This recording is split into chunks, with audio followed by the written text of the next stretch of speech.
Welcome to episode 492 of Cinematary. I'm your host, Zach Dennis, and I am here with Grace Winburn and Andrew Swafford. And in today's episode, we're going to be kicking off our latest series, the one that will lead us into the 500th episode, and that is Cinematary Re-Do. And that is the series is going to be us going back through our catalog, mainly like within the first 100, 150 episodes or so, and redoing a few movies that, one, it could be, hey, we just kind of want to revisit this. Two, it could be like we had a very different take 10 years ago to what we do now, and just kind of relitigate that a little bit. And three, I don't know, I'm just like, some of them I'm just like, I just want to watch this and talk about it because we have like 8 or 9 more episodes left and we can do what we want. Yeah, we're taking a little trip down memory lane, you know. And I wasn't there, so this is fun. That's true. We're improving the memory now. Yeah. Mm-hmm. Yeah, Grace picked a couple that she would have wanted to be on the episode for if she had been on the podcast at the time. If I had even been born then. I'm so young. Mm-hmm. You weren't born in 2014. I wasn't around. I didn't exist. Grace is 8 years old. And she's doing great on this podcast. Very precocious. But that's what we're kind of looking at right now. So the first episode that we're going to be doing is 1952's Singin' in the Rain. We had to start there. It's a somewhat infamous. I actually listened back. It's episode 71 of the podcast. We talk about Singin' in the Rain as part of a movie musical series that we were doing. Andrew comes in pretty hot. I don't like. It's just like, yeah, I'm not about movie musicals. And great. Singin' in the Rain is kind of like the number one. Like, this is the one that might convert you, and it doesn't.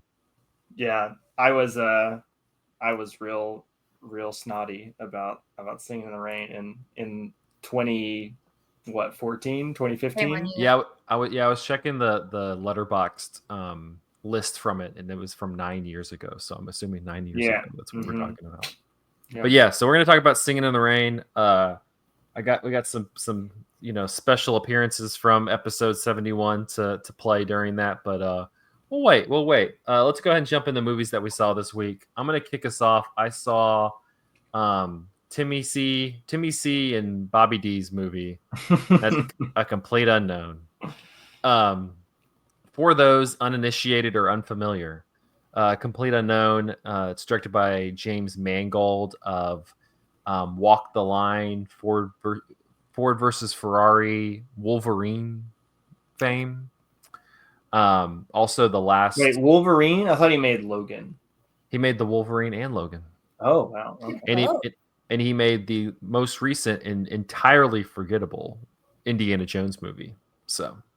Wow, that is forgettable. I forgot that happened. I forgot it happened until I'm looking at his like filmography right now, and I'm like, he did do the latest Indiana Jones movie. Interesting. But Timothée Chalamet is playing Bob Dylan. This is him getting to New York. It's the early 1960s.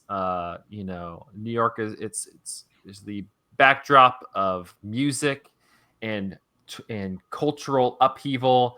He lands from Minnesota into the West Village, and I like this log line, which is with his guitar and revolutionary talent, destined to change the course of American music. Not bad. Yeah, right.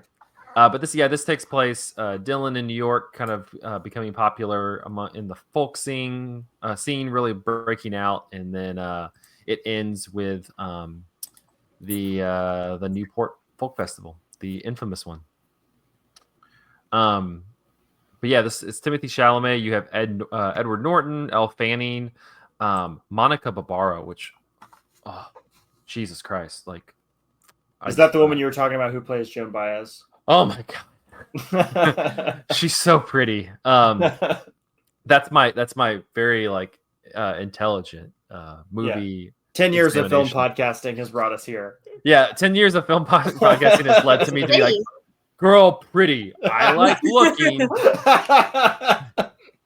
But like it really puts a whole thing on the Bob Dylan and Joan Baez romance, because in this movie you're just like, Bob, what the hell are you doing? It's not even night and day between like this whole love triangle. Like she's the one. But I have to say, Timothée Chalamet. I don't know if anybody's heard about this, but he's pretty good at acting. Pretty good. He's very good in this one. I think he does a great Dylan impression that's less like him doing an impression and more just kind of embodying this like mood of Dylan. What do you feel? How do you feel about his impression of Dylan's singing voice? Because I have not seen this movie, but I remember watching the trailer and thinking that he just sounds like a little bit too good of a singer to be singing as Dylan. He's pretty good. Yeah, the thing I will say to that note is he doesn't, for somebody who smokes 95% of this movie, he doesn't sound like he smokes. It sounds like he's got a pure set of lungs, no wear and tear on it. Honestly, that's kind of like a lot of the singing in this movie, especially from like his scene. It's like, like these people probably have a little crackle in their voice, with just the amount of like shit that's going on and that they're doing over the course of this 2-hour movie. And he doesn't sound like that. You're just like, no, he would sound like he smokes 5 packs a day, because that's seemingly what he does in this movie. He's constantly smoking. And Timothée Chalamet sounds like he's never smoked a day in his life. So that's the only thing I got on that. It's not. I don't know. I think the mileage will vary on this. If you're a Dylan fan, I think it's kind of fun. Timothée Chalamet's good. You're kind of like, I saw a Letterboxd review and it's like 95% of this movie is Dylan songs. I like Dylan songs, so naturally I like this movie. And that's kind of my train of thought, is it profound? No. Does it like add anything to the mystique and lore? No. Does it like further no, it doesn't do anything. It's just kind of like, let's hang out with this period of history, hear Timothée Chalamet sing and do and kind of embody Bob Dylan for 2 hours and some odd minutes, and you get to groove to some good music over the course of it. So I don't know, like I get it's getting awards buzz, I guess. You don't have anything better to award, so I guess you can go with this. But it's not, I won't say it's profound. It's just kind of if you want to hang out with Dylan songs for 2 hours. That's about I got. That's what I got. So. And that's enough. Yeah, if that's you, there you go. If that's you, there you go. So, Complete Unknown, it's still in theaters now. I think it's been doing pretty well. I don't know, maybe the kids are gonna get into like some 60s Dylan stuff, because they like Timothée Chalamet and are showing up for this thing. I don't know. It's a little bit more a movie. It's a little bit more a movie for the boomers to kind of like replay that. Yeah, it's a little bit more of that though. I would love to know like what a Gen Z person is making of like what's going on at the Newport Folk Festival at the end of the movie. And like not because they like wouldn't have any concept of the history possibly, but just kind of like, it's not like you're gonna have that indebted like feeling toward, if you're just showing up for Timothy, you're just gonna be like, all right, what's going on here? But yeah, it's fine. Like I said, it mileage may vary depending on how much or how little you like Dylan. I want to watch it. I like Dylan a lot, but I'm not really in a hurry to see it. I feel like this is one that I'm going to catch when it's on streaming or something. That's kind of what I've told people. I saw it in a theater because I was bored, and I went to the IPH, and I was like, I'm just going to go watch something. This seems fine. But it's very much like it'll pop up on Netflix or Max or something like that in a couple of months. Just watch it there. Like you don't need the whole theatrical experience. What if you don't know anything about Dylan, like myself? I know nothing about him. Would I get anything out of this? Would I learn something? Well, this is like the Dylan myth, right? Because I like abandoning folk music for rock and roll. I think it's a good. I would read up a little bit on this period, like even just do like just do like a Wikipedia kind of thing. Like it doesn't have to be long. Just kind of you can kind of know what goes on. But it's a pretty entry level yeah, like no one's gonna be standing outside the theater like name 5 Dylan songs to get. They might, but stay away from those people. Yeah. No, this is a pretty entry level point. Like that's why having Timothée Chalamet and you're getting all these kind of younger people attracted to the movie just because of him. Like it's not like it's getting like deep in the weeds on stuff. It's very like surface level for everything. Well, I also have to ask because Zach, I know that you, like me, are a big fan of the movie Walk Hard. You like how does this movie work in a post Walk Hard world? Because of course, Walk the Line, it kind of gets a pass. Walk Hard didn't exist then, right? That's kind of making fun of that, specifically. It passes because, like I said, like it's fun to hang out with. It's fun to have the Dylan songs. Timothée Chalamet is really good. It's not like he's doing like a bad job. Mm-hmm. So like it's a legit good performance out of him. And even like Edward Norton, Elle Fanning, Monica Barbaro, they're all great.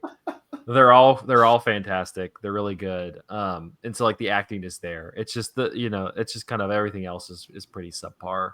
But I did think, like, immediately leaving, I was immediately kind of going, this is a real dark time, Dewey. and it made me want to watch Walk Hard, which if you haven't watched Walk Hard, like you should rectify. Oh yeah, absolutely. It's fantastic.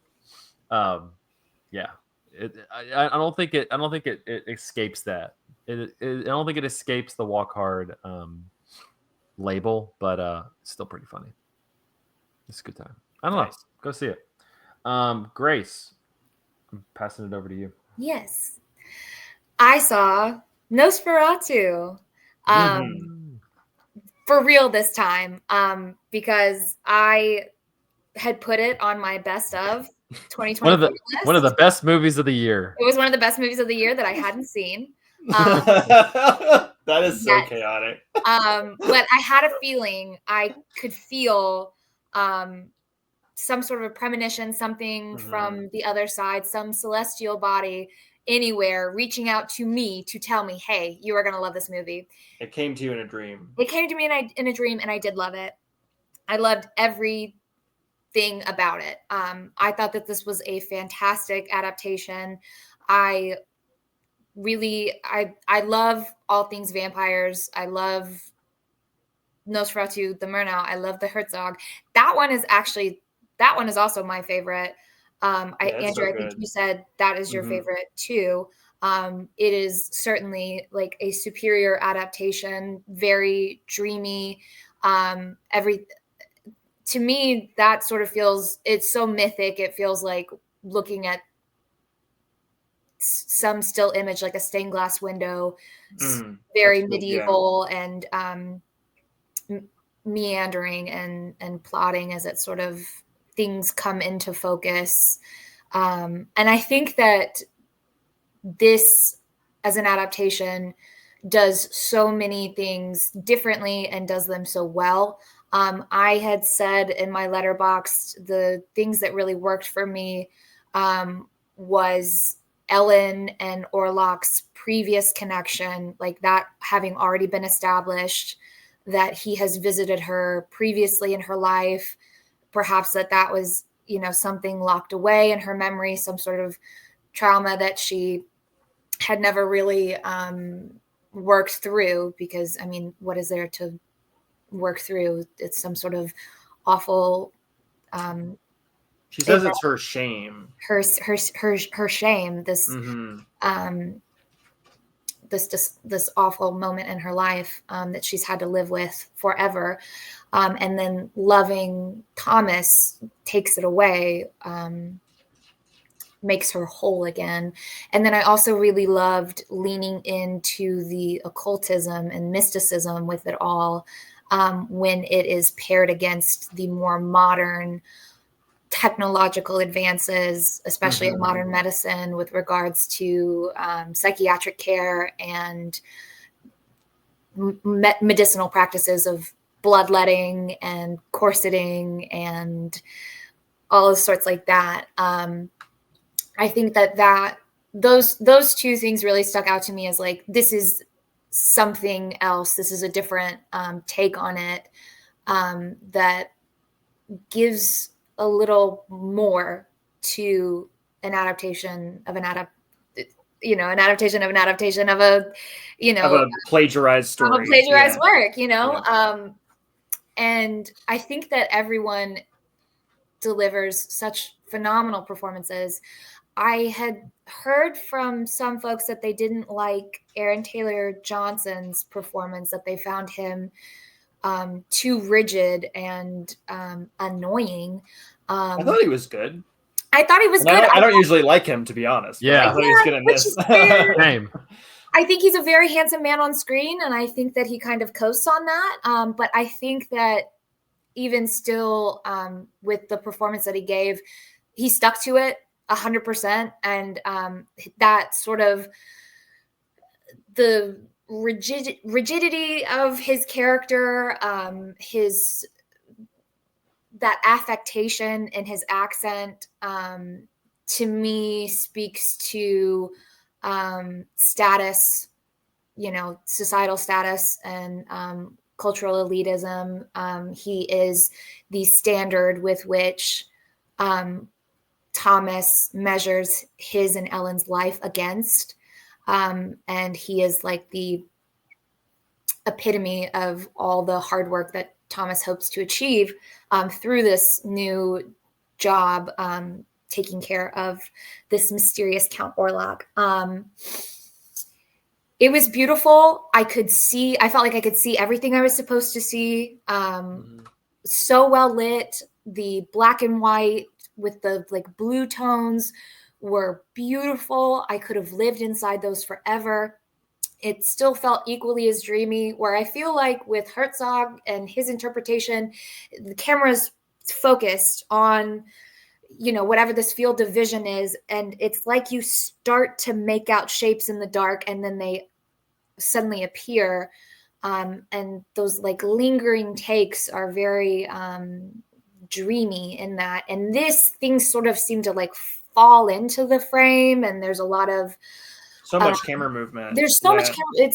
It's just somersaulting around. And I was trying to think really hard. I couldn't remember. There's this wood block printer that does, oh my gosh, Escher, MC Escher. That's what the camera movement reminded me of. And which is weird because Eggers usually doesn't move the camera a ton. But this is him doing kind of like a big splashy blockbuster in a way. And it works. It worked so well. It was absolutely dizzying. Where do these dreams and visions of Ellen's begin and end? It was gross. It definitely scared me. It was deeply sexy. And it was wonderful. It was perfect.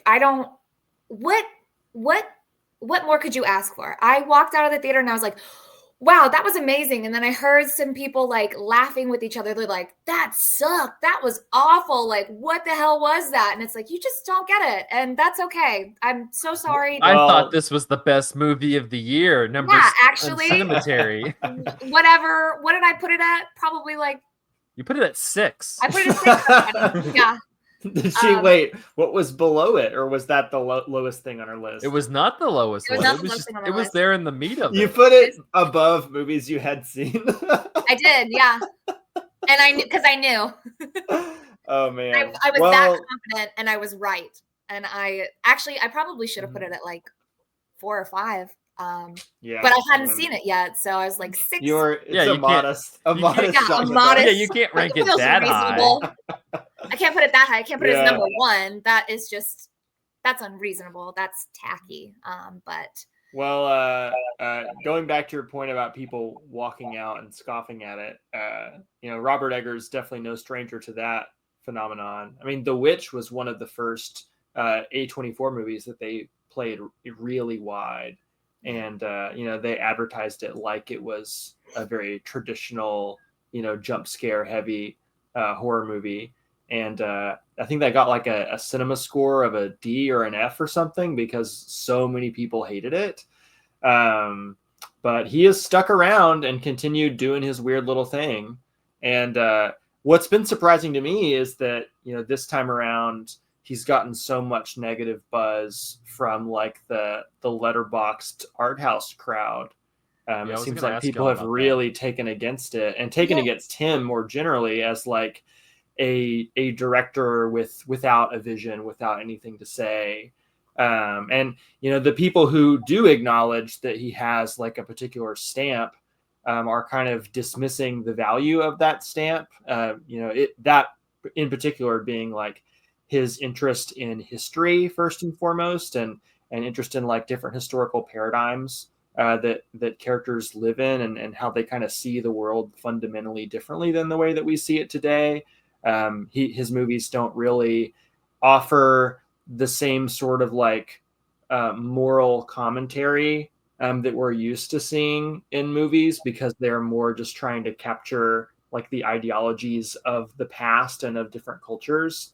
But a lot of people are like, yeah, that's dumb. Like, why would you want to do that? Why would you want to just make like a history nerd podcast of a movie? But I don't know. I think that's a really, really cool idea. And a unique way of going about making all sorts of different movies from different genres and different points in time. And I've enjoyed all of them in different ways. This one was, I was really surprised also. This one did really, really well, like box office wise, which is always good because, like, especially with like him, you want his movies to do well so that he'll make more of his history nerd podcast movies, I guess. Yeah. And this one, I think this one seemed to really kind of capture. A lot of people were seeing this like around Christmas. When I saw it the day after Christmas, there was like the theater was pretty filled up. Mine was too. Yeah, and I talked to the folks over at the IPH, and they were still playing it because they're like, yeah, it's been like selling very well. Like it's been doing great. Yeah, I don't really have anything. I saw it a while back. I echo everything y'all said. I would love to rewatch it. I don't know, Andrew, I know you saw it a second time. If that if that added more to it, I feel like for me, I feel like it would. And it's probably, I would say right now my third favorite Eggers. But depending on the second viewing, it might pass The Lighthouse.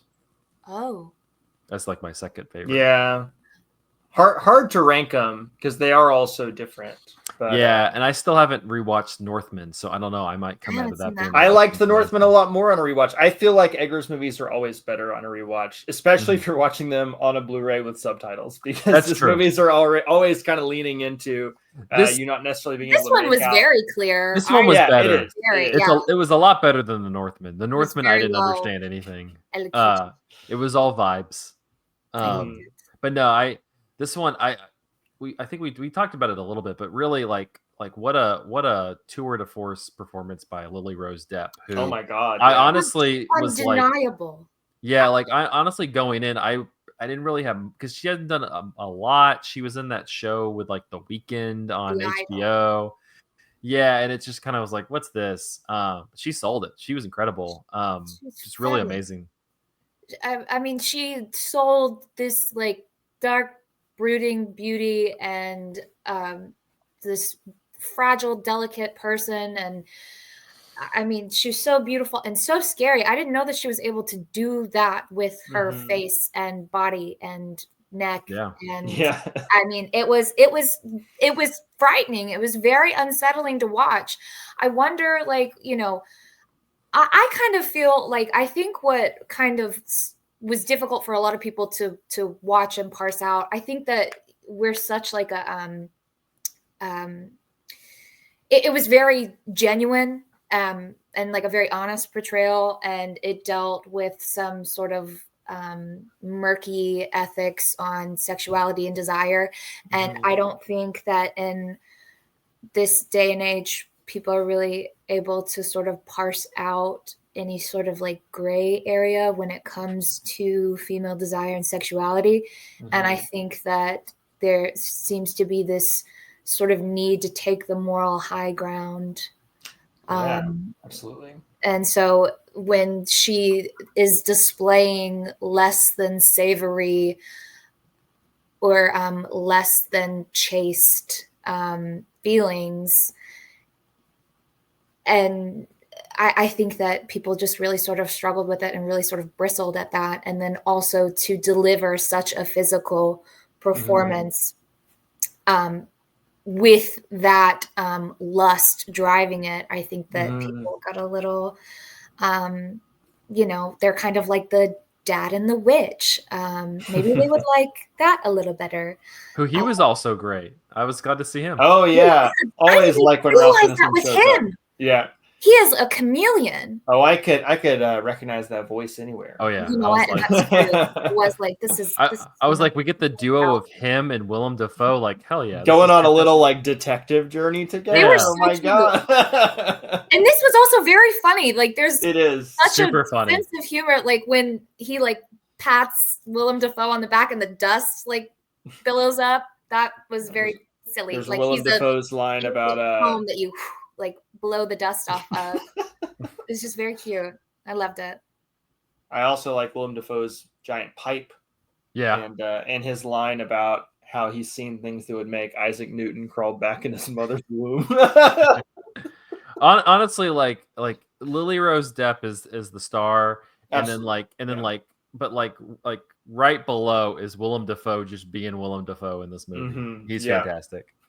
Well, Nosferatu, it's still playing in theaters, so if you haven't seen it, definitely go see it. It's one of the top 10 movies of the year according to Grace pre and post movie watching. So it's jumped up a spot, probably from 6 to 5. Dang. Yeah, it's in real time, y'all. Andrew, I'm gonna toss it to you. Sure. I'll try to be quick. I saw a niche music documentary about the band the Mars Volta. Very formative, influential band to me personally. If you have never heard of the Mars Volta, feel free to skip ahead to part 2 of this episode. Unfortunately, Zach and Grace are just going to have to sit here and listen to me talk about it, though. If you are unfamiliar and still sticking around, the Mars Volta is a progressive rock band with a lot of like jazz fusion and Latin influence in their music. They're a band from El Paso, Texas. They were sort of formed out of the ashes of another band, the post-hardcore band At the Drive-In. And that band ended up breaking up because they kind of got to a certain degree of success that kind of brought to the fore a lot of tensions that existed within the band and made it very clear that like one half of the band kind of wanted to go in one musical direction that was very weird and innovative and pioneering, and one side kind of wanted to make more, straight ahead, heavy rock music. But this is a documentary about the relationship between that half of At the Drive-In, Omar Rodriguez Lopez and Cedric Bixler Zavala, I think is how you say that guy's name, who have been friends for a very long time and continue to stay friends even post Mars Volta breaking up and getting back together. And the thing that's kind of interesting about this documentary to me is just the sheer breadth of footage that it is working with. Because Omar Rodriguez Lopez is, a musician, but also a little bit of an amateur filmmaker in his own right. And he has been just filming his own life sort of casually for, I think, 40 years is what the documentary says at the beginning. So it has all this footage of his childhood and his adolescence and his like early days with both of these bands to pull from. And it edits it together in some really trippy and enjoyable ways. Folks who've listened to Mars Volta know that it is it's a very psychedelic, very strange band, and I think the visual style of this documentary really reflects that very well. All the images are just kind of like superimposed over each other and just like, constantly fading from one to the next. There's no talking head documentaries. Oh, I probably should have said the name of the movie. Thank you for putting it on screen, Zach. The name of the movie is Omar and Cedric, If This Ever Gets Weird. But as I was saying, there's no talking head documentary footage here. It is all footage taken by Omar for the most part. and just voiceover narration of Omar and Cedric talking about, the various experiences that they've had. And yeah, I mean, if you're a fan of this band, this is a story kind of told from the inside that has never really been told before. A lot of the aspects that I was not quite expecting, but maybe should have been, is how much it delves into kind of the racial and sexual prejudice that both of these guys had experienced.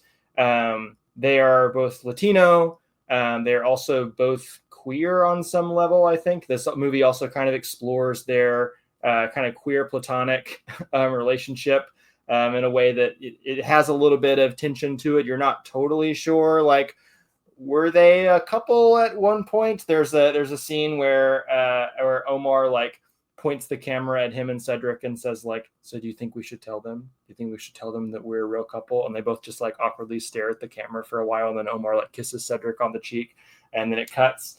But they both talk quite a bit about, various forms of discrimination they ran into in the music scene growing up. And that sort of informed the decision to make the Mars Volta like a very Latin forward band, musically speaking. There's also some incredible concert footage in this. There is 2 songs that you get to see them perform almost in full right in the middle of the documentary. They play Roulette Dares and The Widow, which was both from the Francis the Mute tour. Amazing songs, like definitely the peak of the band's musical prowess. And very, very well photographed. I don't know where that footage comes from, but I hope there's more of it. I would love to see like a full version of that concert as like a film. Also, as like a super obscure side note, some people may know that the album Francis the Mute is like a lot of their albums are like concept albums that tell these very cryptic stories. Deep lore about me. I spent a lot of my adolescence on a Mars Volta message board and had like this ongoing project with like an internet friend I had made on that message board. We were like trying to decode the story hidden within the lyrics of this album. And there's a moment in the documentary where Omar just kind of like offhandedly explains the story of the album, which is just, my jaw was on the floor when that happened. Also, I was completely wrong about what that story was. So I was happy to be proven wrong. And I'm trying to think what else worth mentioning about this.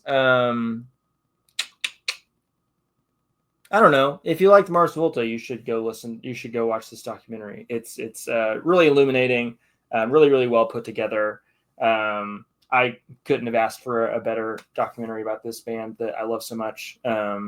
So if you're not into them, it's not going to be for you. But, Omar and Cedric, if this ever gets weird. Good movie, IMO, but limited audience, perhaps. I'm imagining the clip of the audience losing their minds in one of the Avengers movies when all the characters start popping up for the big fight. But it's him talking about that specific album story for you. Me. And it's just you, and you're just like, ah! Absolutely. Yes. Yeah. All right. Well, we're going to take a quick break, and then we will be back, and then we will be singing in the rain after this. Mm-hmm. And we're back for part 2 of episode 492 of Cinematary. In this part, we will be talking about 1952's Singin' in the Rain. And shoot, I forgot to do a fact sheet. It's Singin' in the Rain. Yeah, well, hey, young Zach, can you help me out real quick? All right, well, some quick facts about Singin' in the Rain before we get into the discussion. It was directed by Stanley Doran and Gene Kelly from a script by Betty Comden and Adolph Green. The film stars Gene Kelly, Debbie Reynolds, Donald O'Connor, Gene Hagen, Millard Mitchell, and Sid Charisse. The plot follows a silent film star played by Kelly who works to transition his latest film into sound in the late 1920s, early 1930s. The idea was hatched by MGM producer Arthur Freed with the help of musician Nakio Herb Brown. Freed wrote the lyrics for all of the songs while Brown composed them. The screenwriters contributed one song, Moses Supposes. In the early drafts of the script, Reynolds was set to sing the big song "Singin' in the Rain" along with O'Connor and Kelly when they emerged from a restaurant after the flopped preview. But in the film, Kelly actually ended up singing it by himself after dropping Reynolds off from his home. There was also a scene shot between Kelly and Charisse during the Broadway Melody segment that was taken out by the Legion of Decency, which is the worst superhero group of all time, and production curve because they found it to be brief and suggestive. For that was good.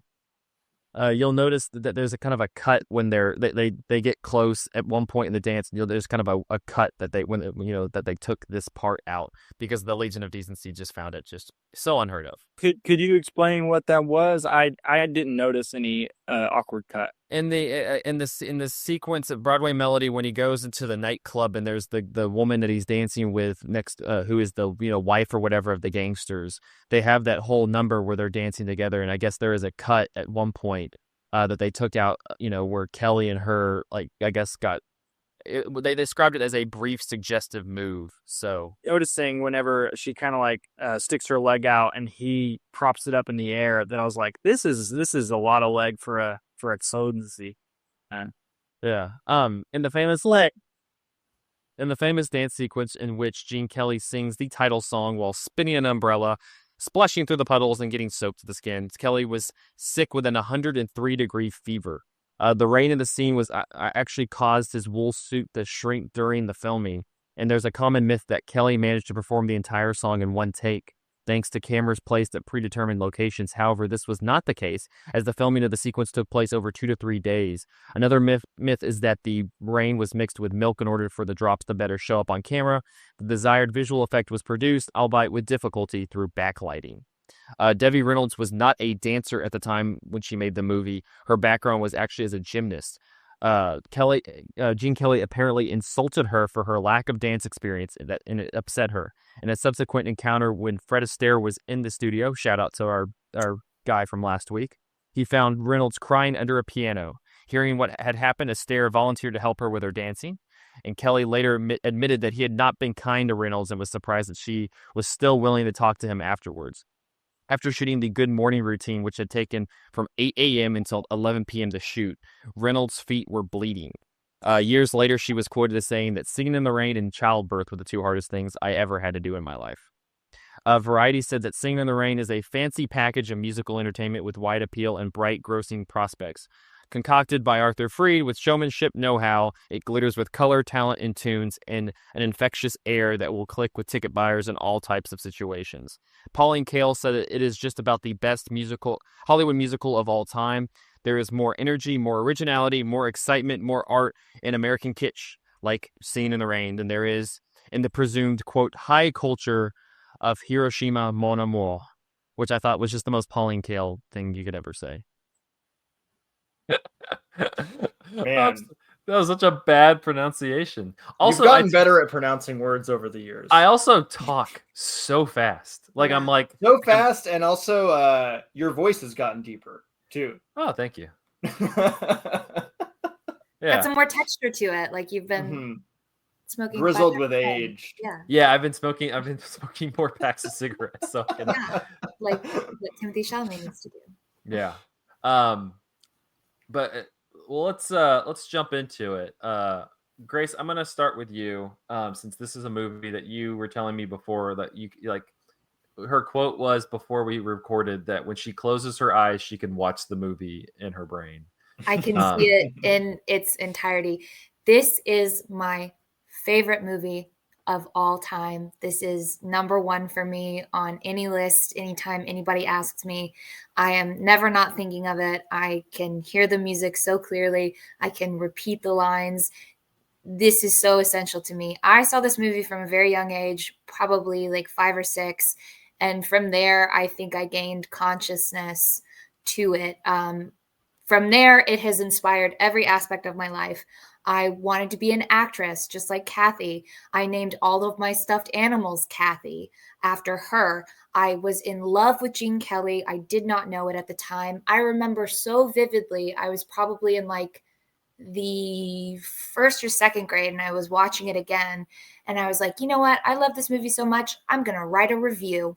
And I wrote nice opening, pretty cloths, because I loved the costumes. Yeah. Wait, do you still have this review?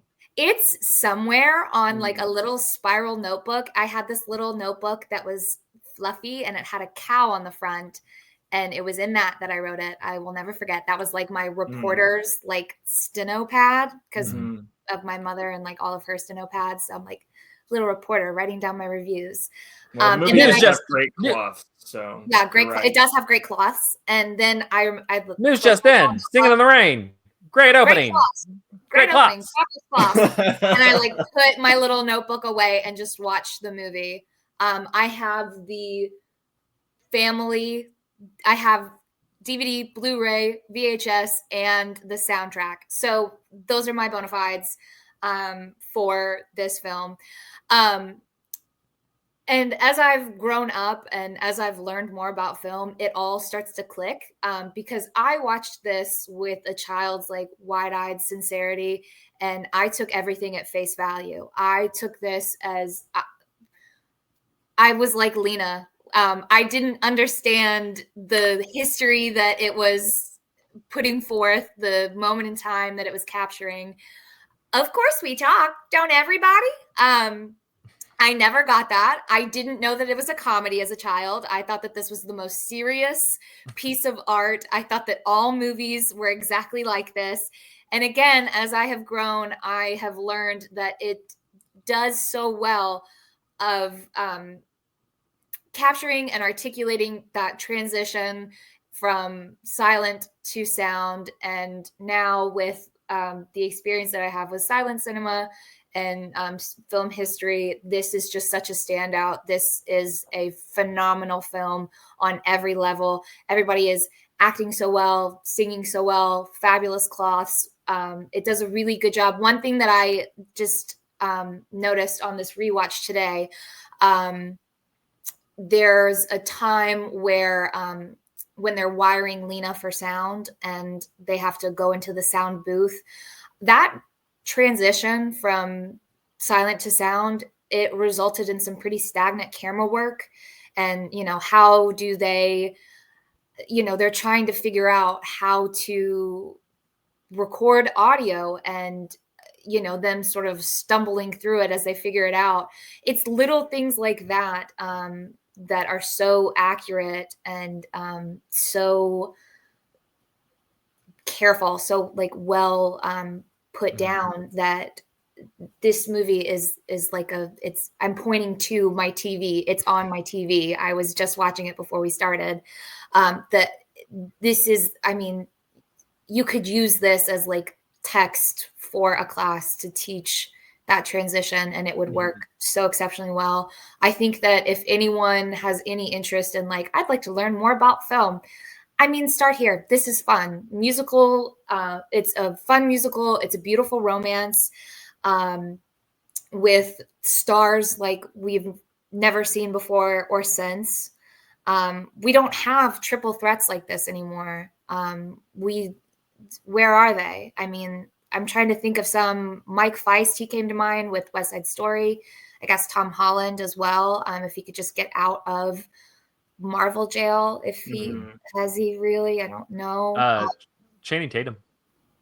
Okay, he can really dance. Wait, does he sing? I guess he does. He does in Hail Caesar, right? Yeah.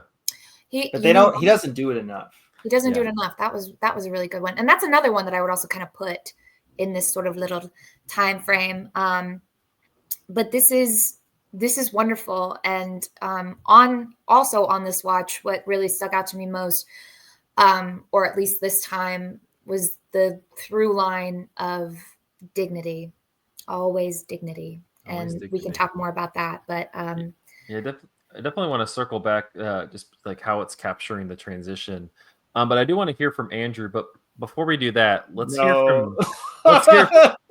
let's hear from young Andrew. I want to hear. I want to hear. I don't. Well, I'm gonna have to just like we did for the John Ford movie when we were doing our Young Critics Watch Classic Movies series, and we talked about the Stagecoach. I have to kind of confess at the outset that I have a general disposition away from the genre. So when I watched Stagecoach, I didn't particularly take to it, but a lot of that was probably because, in general, I'm not a fan of westerns, and it would have taken a lot to win me over, and it really didn't. Singing in the Rain is kind of a similar situation in which I've grown up around a lot of really bad musicals. My sister has been doing musical theater her entire life, and I've just like had a lot of childhood experience of like hearing her belting out like songs from Grease and Annie my whole life, and like I just have this general like toe curling feeling about musicals. Singing in the Rain, I was hoping this would be like one that would change my mind, but unfortunately it kind of didn't. There are a lot of individual sequences in it that I love. Like as on an aesthetic level, like I love the actual Singing in the Rain sequence where Gene Kelly is singing that song and splashing around. And I also really love the random kind of fantasy sequence in the nightclub where he sees the girl from across the room, and it goes to this like it reminded me of Brazil by Terry Gilliam. It goes to this like really long pink corridor in which she has this huge kind of star flowing behind her in the wind, and they kind of alternate spaces on this really the wide area of space. And so like on an aesthetic level, there's some really cool moments in it. But thinking back on the movie, and almost immediately after it was over, I have a hard time really, it doesn't really congeal for me in my head. Like I have a real hard time getting like, what was that movie about? Like, why did I watch that movie? What did I like about that movie? What's the point, I guess? So I wish I liked this movie more. Unfortunately, I kind of don't. Oof. Yeah, that was dumb. That was really dumb. It'd be funny if I disliked it even more now. That would be that would be awesome. Not to me. That is not funny to me. If you were just like, guys, this movie we gotta stop sucked. it. But no, I mean, Singing in the Rain's great. I was completely wrong. I was completely wrong. And you can also tell, like, just from that clip, so much of it just comes from like thinking musicals are annoying because I had to listen to my sister singing them all the time. Like it's not deeper than that. And I was maybe trying to make it deeper than that. And I think there are dumber points that I make later into that episode that Zach might filter me with later. I don't know. But yeah, when the main thing that I like really cringe at in that clip is me saying that like it doesn't congeal, like there's no point to this movie, because like there obviously is. Like it's a very thoughtful movie. It has so much to say about just like the artificiality of movies and kind of the narratives that are constructed by Hollywood to kind of keep the audience on the hook. And that song Singing in the Rain shows up at different moments in the movie and kind of means different things at those different moments. And it's also just kind of delightful. I mentioned in that clip that it's really like pleasurable on an aesthetic level in a couple of key moments, but it's also, I think, just really, really funny, really charming, really like captivating and like visually stimulating on like a second by second basis. Even just like watching the characters' faces move as they sing and as they deliver these lines is always like really, really entertaining. So yeah, this movie just like works on every level, and I was an idiot like 9 years ago for taking against it. For those listening on audio only, Grace's face during that entire like clip was just like shock, horror. She thought she knew somebody. And that's not even the worst take. I have to say the worst take that you have in this movie is that you go on this whole thing. I should have just clipped it, but it's Thank you long. for not. Yeah, I didn't clip it because it's a little long. And you go on this whole thing about Gene Kelly singing in the Rain. And you're like, and you go, the entire time he's just saying, I'm singing in the rain. I'm singing in the rain.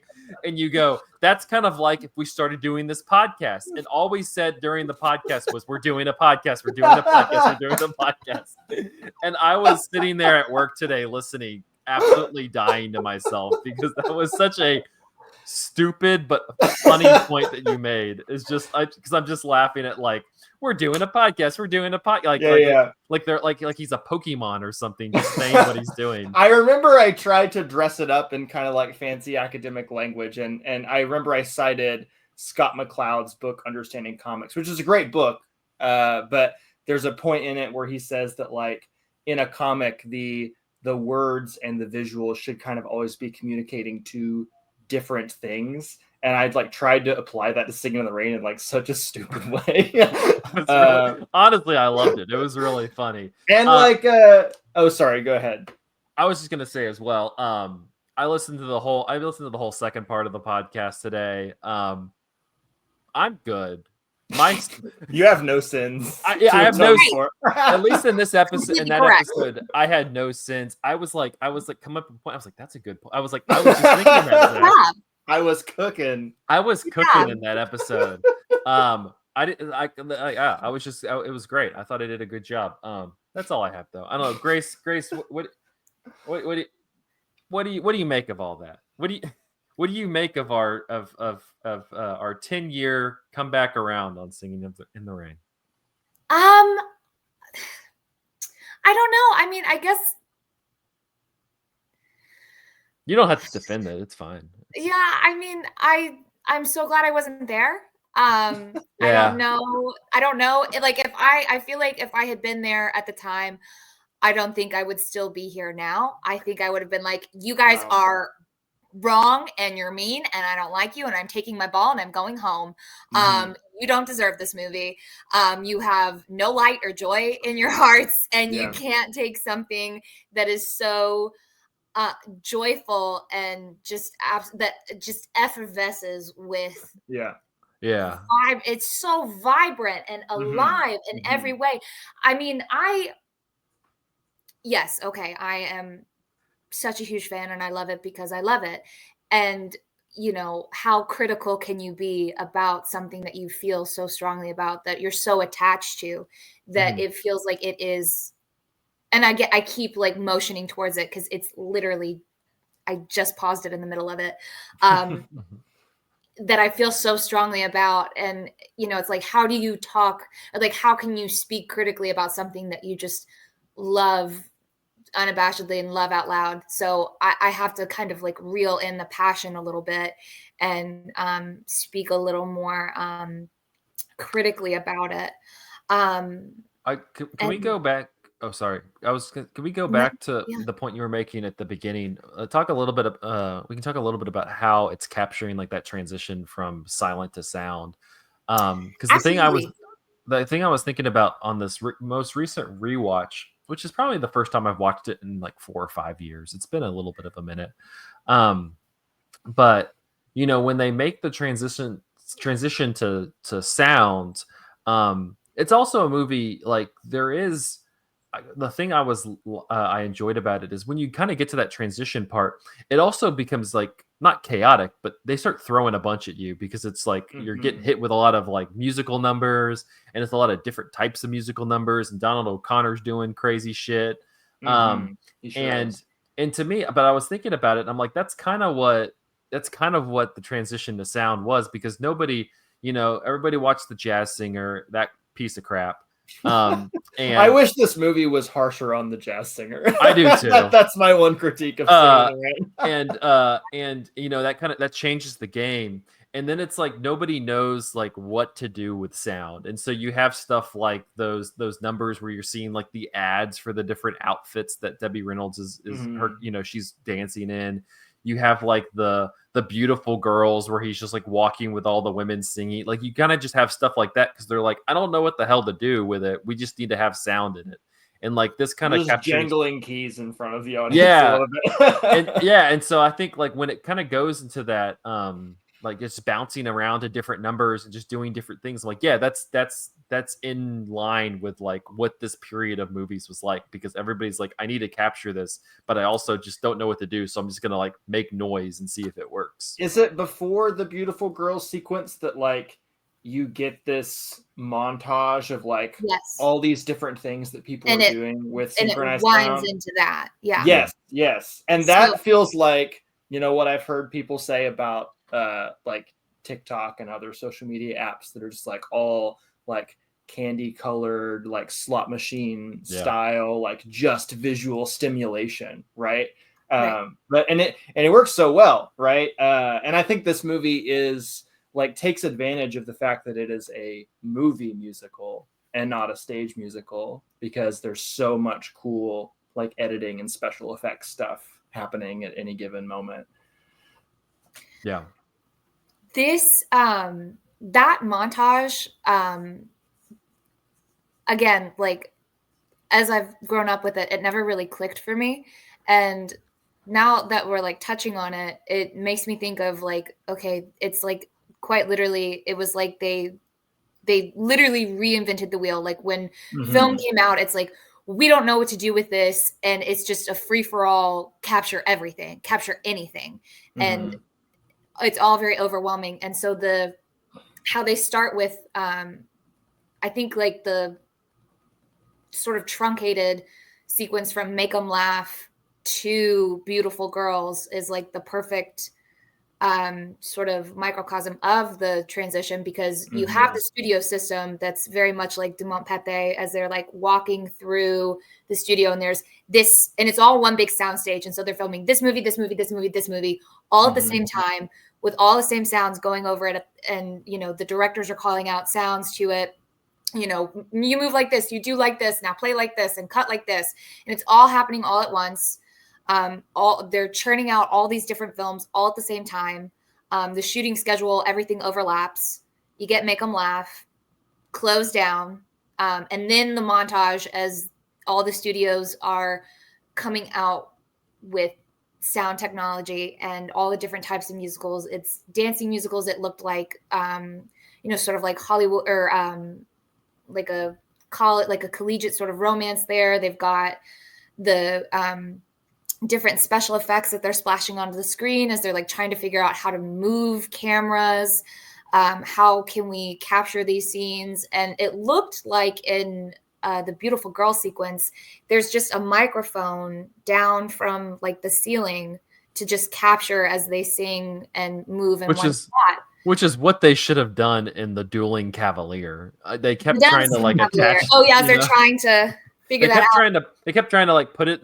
You know, I'm not going to make love to a bush. I can't make love to. And I was like, what's that's so funny though. Like, I love that they get laughs out of like audio fading in and out. And also like, there's the joke that you know they're setting up where the microphone's on her shoulder, and you know she's going to be like looking away, and the sound's going to fade.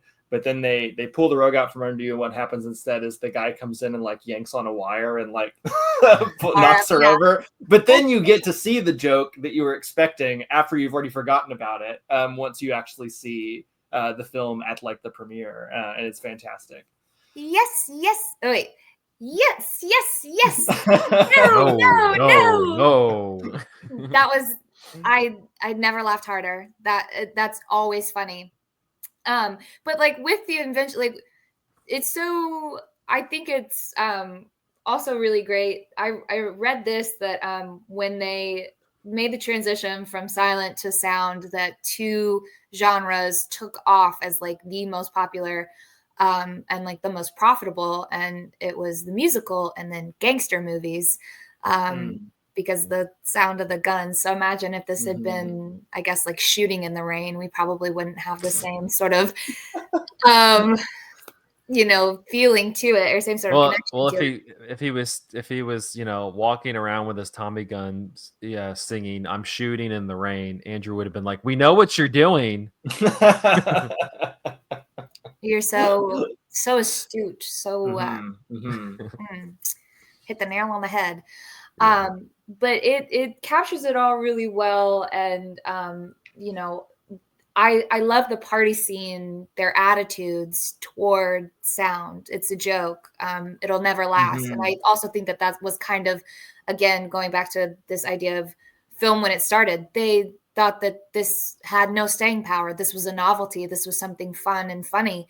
And then it is now it's the standard. It is so a part of everyone's shared culture and you know, collective memory, and to the point where a young budding actress, Grace, age 6, doesn't understand, like, what do you mean movies didn't have sound? I don't silent cinema. That makes no sense.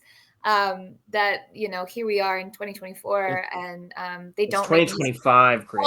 Yeah, we're not even there anymore, Grace. I'm not even there anymore. I guess I'm still there. I haven't moved on. But we also don't have musicals like this anymore, where there's just a real emphasis on physical space and location, with which the musical numbers are then choreographed onto. And it feels like camera movement, camera stays fixed on these dancers as they just pound out the most incredible acrobatics and it's amazing and tap sounds. I mean, Gene Kelly is exactly who you think he is. He is talent. He is suave. He is sophisticated. He is dignified. He is sexy. He is very hot in this movie.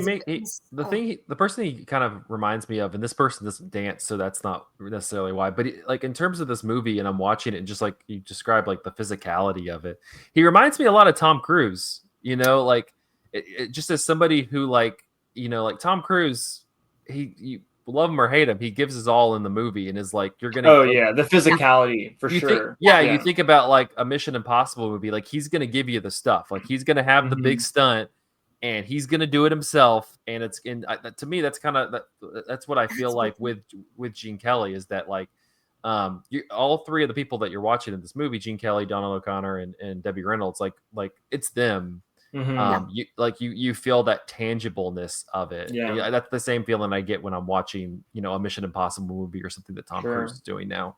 And with Gene Kelly's tap dancing in particular, like there is so much talent and effort and practice that goes into that, but he makes it look absolutely effortless, to the point where it almost looks like he's slipping around at times. Like he seems unsteady on his feet, because like that's just how casually Gene Kelly can do that. You know, this is just how Gene Kelly moves.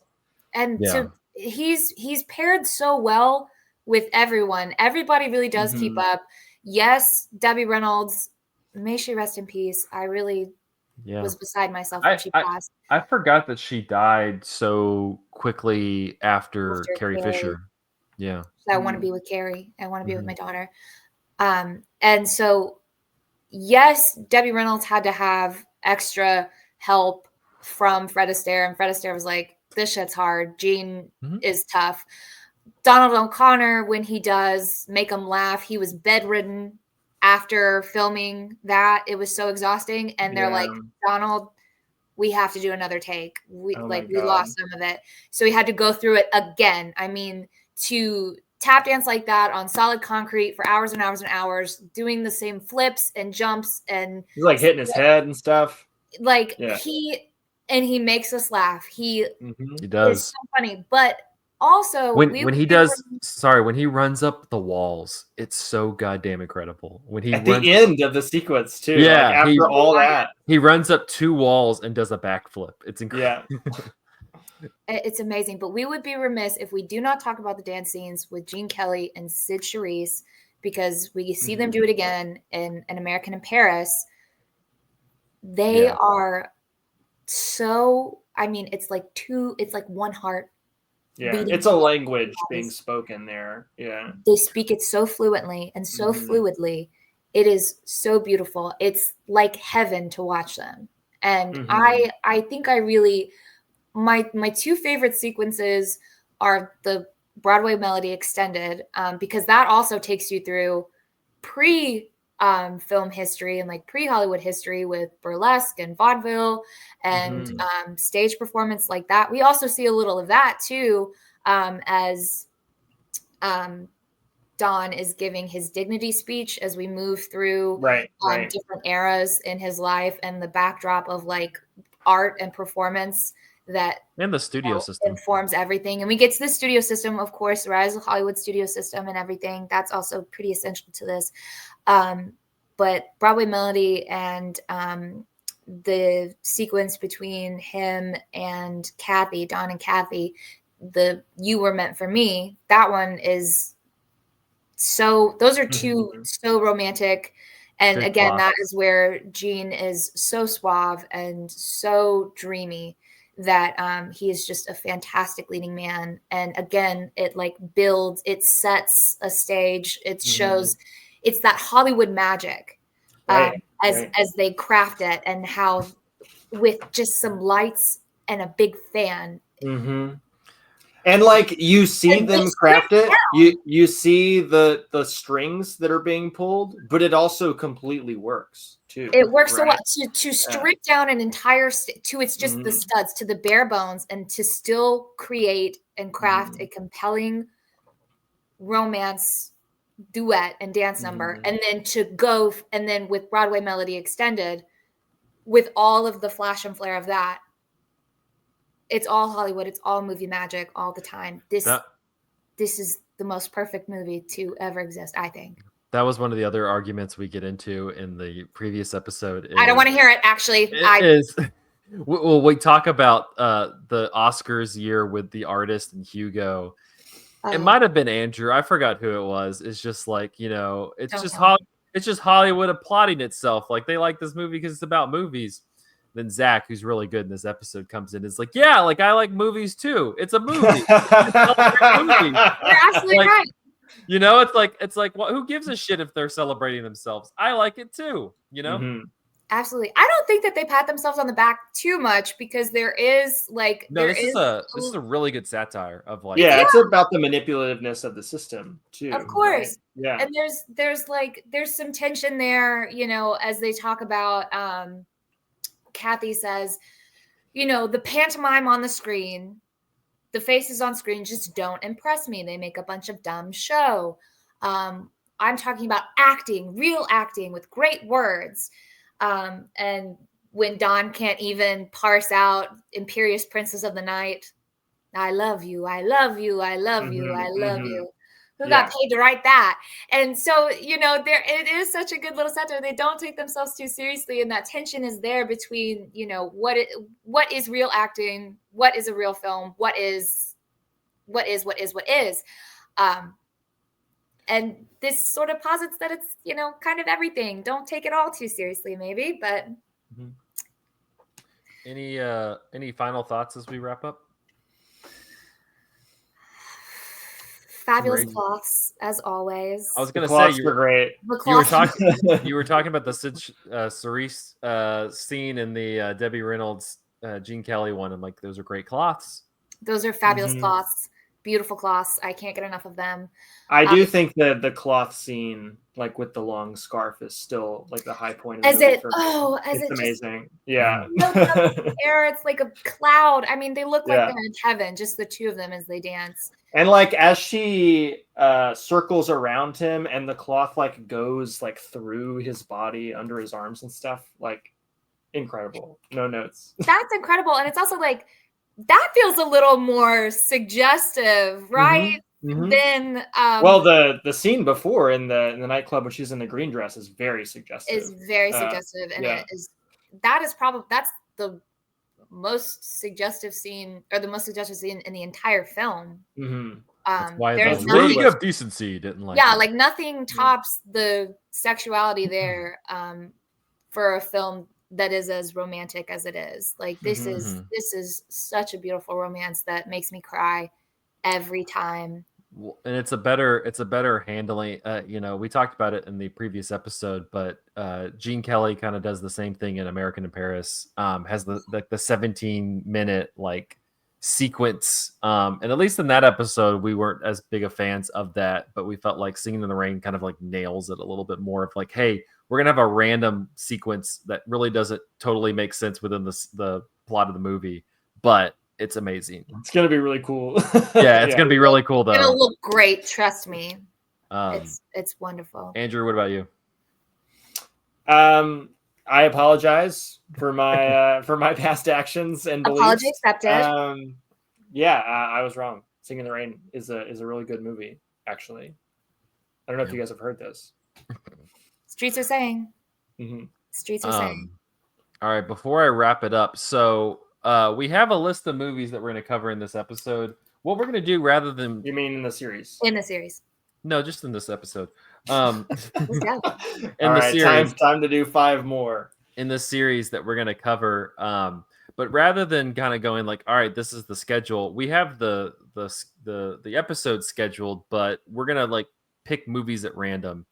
And we're going to spin a wheel in a minute. But the movies that we're going to be doing after this, the one that will not be on the wheel is Chungking Express. We're going to be doing an episode for that, but we're going to be doing a live pod at the Independent Picture House here in Charlotte with Sam Shapiro, which we're excited to do. Do we have a date for that? February 15th. February 15th. Mark your calendars. Yeah. If you're hanging Express out, also rules. If you've not seen Chungking Express, oh my gosh, you need to go to that. It's going to be super cool. It's President's Day weekend, so come hang out with us on Sunday afternoon and watch Chungking Express. And Sunday night at the Thirsty Beaver, and Saturday night at the Thirsty Beaver. 100%. Watch out, Thirsty Beaver. I'm coming for you. We're gonna get some more people to show up on Sunday afternoon than we did last time. All right. So the movies that are gonna be on this wheel. We have Stagecoach, which Andrew has already complained about in this episode. So we're going to see what happens. I got some bad takes about that one too. A Woman Under the Influence, which I'll be honest, not looking forward to rewatching. I also did not like that movie the first time I watched it. But I Andrew wasn't doesn't like anything. You don't like anything. A Man with a Movie Camera. Ooh, rips. The Life and Times of Colonel Blimp, which we watched for the episode and has subsequently become one of my favorite movies of all time. I've never seen it. Yeah. I've not seen it. The Witch. We're gonna have The Witch Scholar, Andrew Swafford. And then honestly, like we should have a million episodes about this, but we're gonna have Duck Soup.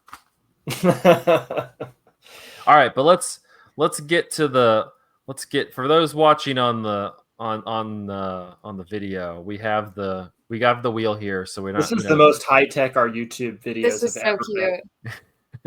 This is the wheel of names. All right, y'all ready? Yeah.